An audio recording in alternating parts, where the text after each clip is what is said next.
When we talk about animated classics from the 90s, The Lion King is one of the top. This iconic villainous scene featuring Scar and his army of hyenas is burned into the memory of most. The toxic green color palette really worked well with the characters and differentiated this scene from all of the others. Be Prepared being an iconic Disney villain anthem for sure. But there's another animated classic from this time period that's often overlooked, and that's Quest for Camelot. The villains in this series are highly underrated, taking the Arthurian legend, putting it in musical form, and creating some new fun character designs.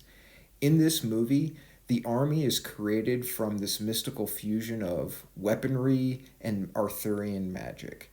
I wanted to take some of these lesser known villains, especially in the grunt form, and see what I could do with them in terms of character design. They were all based on different weapons, kind of going into this like boiling pot of magic stew and coming out sentient on the other side. I knew that this was going to be something different for me, so I wanted to make sure I was challenging myself and not limiting myself to one army member. So for this video, we're going to illustrate three different characters. This one in particular kind of had these scythe-like hands. Well, I guess there are no hands, arms with knives on them, no fingers or digits on this character. And it feels very mobile, and you can see kind of the circular composition I've used to create the posture and weight in this character. All of these weapon-based characters are very, very weighty. I wanted them to feel like they had dimension and mass. And for this first one, first try, I think it turned out okay. The next one kind of had this ball and chain and axe on the other end. The chains being substituted for arms was really interesting, and it kind of creates this loose dimensionality, but puts the weight and emphasis in different locations. By not having arms, a center of gravity is really important, and so you can see I went with this crouching position here, and I think that really helps for this character.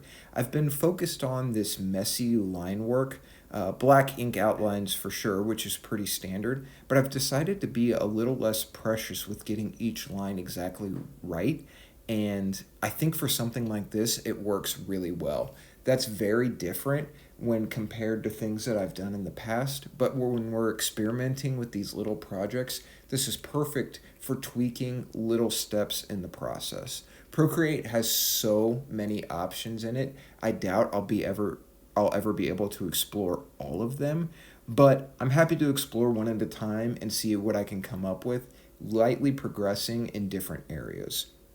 I went with a basic small pixel outline to start with, but now I know that I want to add line weight. That's going to add even more mass to the characters, and lightly shading a few areas as I go, adding extra ink for emphasis, really helps sell the weight and dimensionality of characters overall. And for these ones in particular, it also works thematically. I'm pretty happy with how this series is going, trying to look at the most popular version of something from a specific time, era, or entertainment system, video games in particular, and then looking at the lesser known, not spin offs, but definitely things that took inspiration from what was successful or at the top, and how other properties transform these ideas into something unique. Quest for Camelot is definitely underrated. If you haven't seen it, I would recommend. It's as much quality as basically anything else from the era, and I have fond memories of it. Here's our second character, just finishing off the lighting, and I'm pretty happy with the results. I had kind of a foreground, midground, and background idea for this, so I wanted a large character in the foreground, menacing. I can't remember which weapon this character was based on. I think he had maybe like one singular sword hand, but for this, with it being in the foreground, that wasn't going to be a part of it. I've got the head posed backwards in kind of this menacing laugh stage. Again, it was interesting how in The Lion King, very expressive gesture was certainly part of it. The mouths of these characters almost reminding me of the animals in The Lion King. And then, while neither movie is the first to use toxic green as kind of like a mystical, magical color, it is interesting that both ended up settling on this for the villains, specifically the henchmen in their movies. This one went across a little bit faster than the others, mostly because I just focused on the face. I wasn't sure how much of the body I was ultimately going to need in it, but I think for a gesture, especially focused on the face. I'm pretty happy with it. And here's the final scene where I'm compositing everything together. Found a nice kind of mountainous landscape on Unsplash, and then just dropped all of my characters in there. Added a little bit of bloom, changed the colors obviously, ran a few filters and textures over the top of everything, and just like that, we've got a finished illustration. Thanks for joining me this time, and we'll see you in the next one.